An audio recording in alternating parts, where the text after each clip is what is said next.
Welcome to the MGB Today we are working on our 1970 MGB project.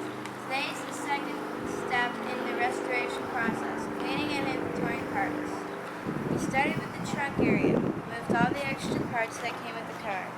Then we threw out any garbage and using a wire brush and a shop vac, we cleaned all the loose surface rust out. The cabin was also full of spare parts. These were removed, garbage was tossed.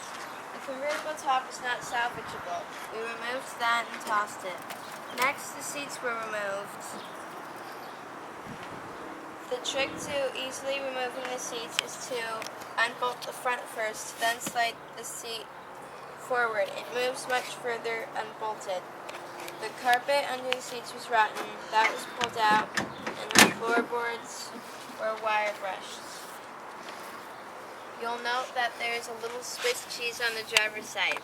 This will likely need to be cut out and replaced.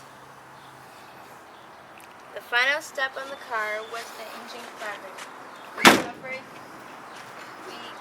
covered the carburetor inlets and any other delicate areas.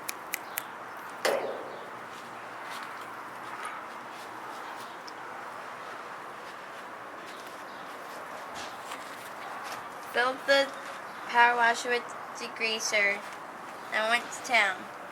You can see how much cleaner the engine compartment is. Final step is to sort inventory and store the loose parts.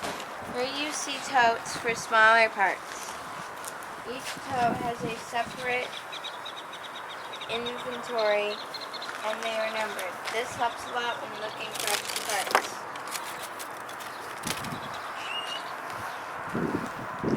In our next video, we will go over the process to remove and restore all of the exterior lights in the car.